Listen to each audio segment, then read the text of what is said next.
Putin മോദിയെ കാണാൻ ഇന്ത്യയിലേക്ക് എത്തുന്നെന്ന് കേൾക്കുന്നു.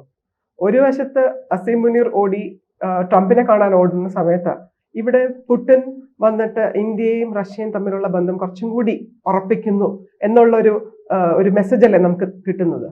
ഇന്ത്യയും റഷ്യയും തമ്മിലുള്ള ബന്ധം എങ്ങനെയെങ്കിലും അവസാനിപ്പിക്കാനുള്ള ശ്രമമാണ് ട്രംപ് നടത്തിക്കൊണ്ടിരിക്കുന്നത്. അദ്ദേഹം വെഹളി പിടിച്ച് ഓടുകയാണല്ലോ. എന്ത് ചെയ്യണമെന്നറിയില്ല. തീരുവ കൂട്ടുന്നു, നിങ്ങൾ റഷ്യയിലുള്ള ബന്ധം അവസാനിപ്പിക്കണം, റഷ്യയിൽ നിന്നുള്ള എണ്ണ വാങ്ങുന്നത് നിർത്തണം, അല്ലെങ്കിൽ ഞാൻ നിങ്ങൾക്കെതിരെ നടപടി വരും. അങ്ങനെ വലിയ ഭീഷണികളുമായി മുന്നോട്ട് പോകുമ്പോഴാണ് ഒരു വിലയും കൊടുക്കാതെ ഇന്ത്യയും റഷ്യയും കൂടുതൽ അടുക്കുന്ന ഒരു സാഹചര്യമാണുള്ളത്.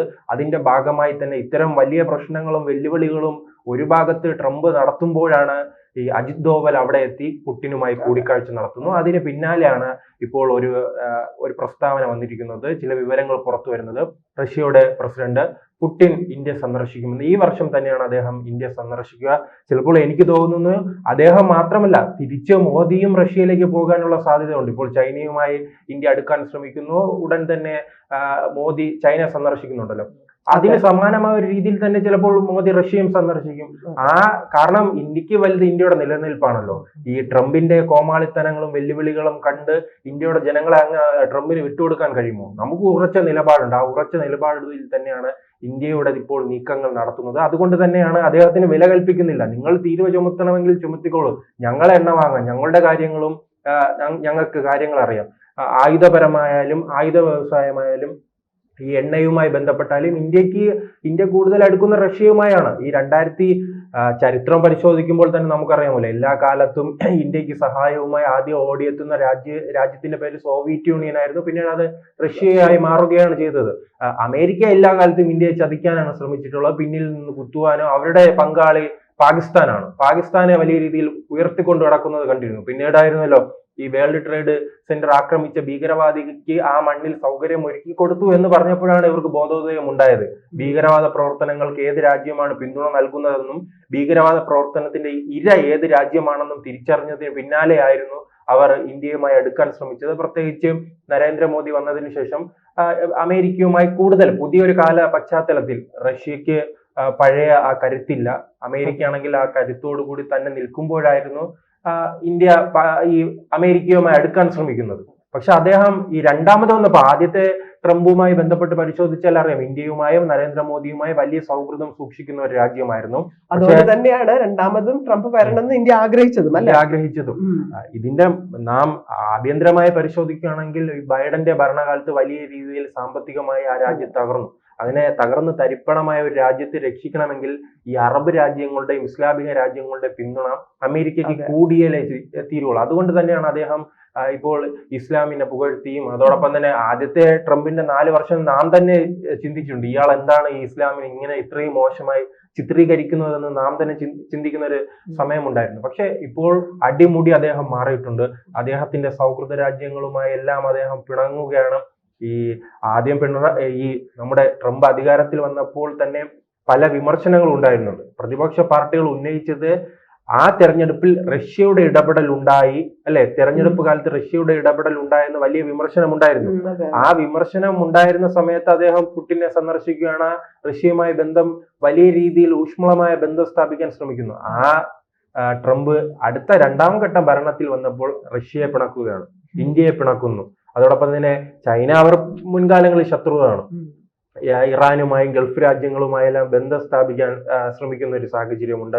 അവിടെ ഏറ്റവും അടുത്ത പങ്കാളി തന്നെ ഇസ്രയേലിനെ പോലും അവർ ഇടക്കാലത്ത് പരിഗണിക്കാത്ത ഒരു അവസ്ഥയുണ്ടല്ലോ. ഇസ്രയേലും ഇറാനും തമ്മിലുള്ള സംഘർഷം ഉണ്ടായപ്പോൾ ഇസ്രയേൽ ആദ്യം പ്രതീക്ഷിച്ചത് ഉടൻ തന്നെ അമേരിക്കയുടെ ഭാഗത്തു നിന്ന് ഇറാൻ ആക്രമിക്കുമെന്നാണ് കണ്ടത്. പിന്നീട് പേരിനൊരു ആക്രമണം നടത്തിയിട്ട് അവർ തിരിച്ചടി വാങ്ങിയപ്പോൾ എല്ലാം ഞാൻ പറഞ്ഞ് ശരിയാക്കിയിട്ടുണ്ടെന്ന് പറഞ്ഞ് ട്രംപ് അവിടെ നിന്നും പിന്മാറുന്ന ഒരു സാഹചര്യമാണ് ഉണ്ടായത്.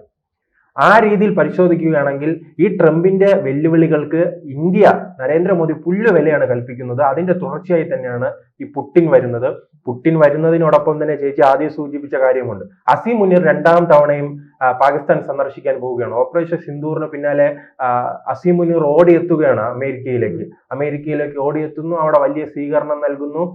ആ സ്വീകരണം നൽകിയത് മാത്രമല്ല, അവിടെ അമേരിക്കയുടെ പ്രസിഡന്റിനെ കാണണമെങ്കിൽ ഉദ്യോഗസ്ഥരോടൊപ്പം മാത്രമേ ഈ സൈനിക മേധാവികൾക്കും മറ്റു രാഷ്ട്ര തലവന്മാർക്കും കാണാൻ കഴിയും. അതിനുപോലും ട്രംപ് മുന്നോട്ട് വന്നിട്ടില്ല. അദ്ദേഹം അവരോടൊപ്പം നിന്ന് ഉദ്യോഗസ്ഥരെ മാറ്റി നിർത്തി ഇദ്ദേഹവുമായി ചർച്ച നടത്തുകയാണ്. എന്നിട്ട് പറയുകയാണ് ഭീകരവാദ പ്രവർത്തനത്തിന് തിരിച്ചടി നൽകണമെങ്കിൽ പാകിസ്ഥാന് പിന്തുണ വേണമെന്നാണ് പറയുന്നത്.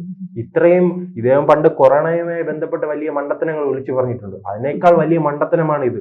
ഭീകരവാദം പോറ്റി വളർത്തുന്ന ഒരു രാജ്യമാണ് പാകിസ്ഥാൻ. ആ രാജ്യം വിചാരിച്ചാൽ ട്രംപ് ആവശ്യപ്പെടുകയാണ് നിങ്ങളെ രാജ്യത്ത് ഭീകരവാദ പ്രവർത്തനം നടത്താൻ പാടില്ലെന്നാണ് ആവശ്യപ്പെടാനുള്ളത്.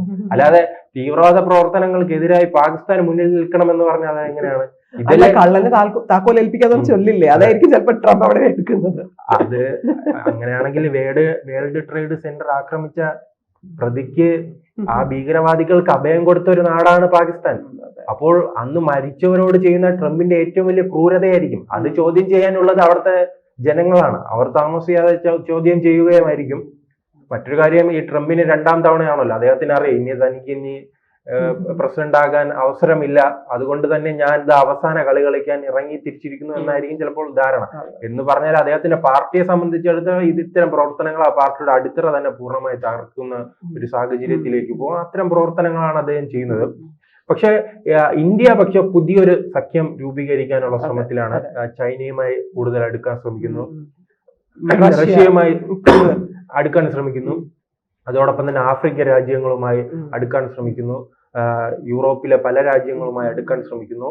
ഇതിലൂടെ ഉദ്ദേശിക്കുന്നത് അമേരിക്ക, പാകിസ്ഥാൻ, തുർക്കി ത്രയങ്ങൾക്കെതിരായി അതോടൊപ്പം തന്നെ ഗൾഫ് രാജ്യങ്ങൾക്കെതിരായ പുതിയൊരു ലോകക്രമം രൂപീകരിക്കുക എന്നതാണ് ഇന്ത്യയുടെ ലക്ഷ്യം. അതിന് ഇന്ത്യ തന്നെയാണ് മുൻകൈ എടുക്കുന്നത്.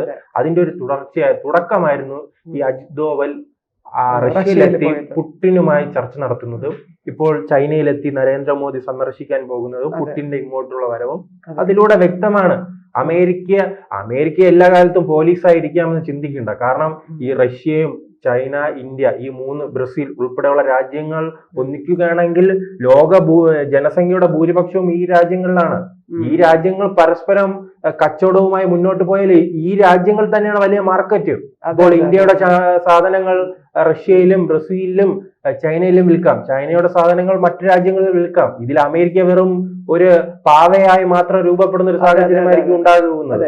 അതെ, ഇയാളൊരു വലിയ നല്ല കാര്യമാണ് ചെയ്തത് അല്ലെ. ഇങ്ങനത്തെ ഒരു കാര്യം ഒപ്പിച്ചപ്പോ ഇവിടെ ബാക്കി നല്ല സ്ട്രോങ് ആയിട്ട് വേറെ തന്നെ അല്ലെ നേഷൻസ് എല്ലാം കൂടെ കയറിയിട്ട്, ഞാൻ പറയുമ്പോഴത്തേക്ക് ഒരു വലിയ അനുഗ്രഹമാണ് ട്രംപ് ചെയ്യുന്നതെന്നാണ് തോന്നുന്നത്. മണ്ടത്തരങ്ങൾ കാണിക്കുന്നത് വഴി ബാക്കി പല സഖ്യങ്ങളും പല സ്ട്രോങ് ആയിട്ടുള്ള നേഷൻസും ഫോം ആവും. ആക്ച്വലി പറഞ്ഞു കഴിഞ്ഞാൽ നമ്മുടെ ഒരു എർത്തിന്റെ അല്ലെങ്കിൽ നമ്മുടെ ഒരു വേൾഡ് തന്നെ ഒരു ബെസ്റ്റ് ഒരു നല്ല എക്കോണമിയിലേക്ക് കയറുന്നതാണ് എനിക്ക് തോന്നുന്നത്, അമേരിക്കയുടെ ഇടപെടൽ ഉണ്ടായില്ലെങ്കിൽ. ഒന്നാമത് തന്നെ വലിയ രീതിയിൽ സാമ്പത്തിക പ്രതിസന്ധിയിലേക്ക് പോകുന്ന രാജ്യമാണ് അമേരിക്ക. ഇനി ഇദ്ദേഹത്തിന്റെ പ്രവർത്തികൾ കൂടുതൽ ആ രാജ്യത്തെ സാമ്പത്തിക തകർച്ചയിലേക്ക് എത്തിക്കും. അത് വലിയ പ്രക്ഷോഭങ്ങൾ അദ്ദേഹം നേരിടേണ്ടി വരും. ജനങ്ങൾക്ക് കുറച്ചുനാൾ നോക്കി മൗനമായിരിക്കും. ഒരു നാൾ ജനങ്ങൾ പുറത്തിറങ്ങുമല്ലോ, അന്ന് ഇദ്ദേഹം ഇതിനുള്ള എല്ലാം തിരിച്ചടി അനുഭവിക്കേണ്ടി വരും.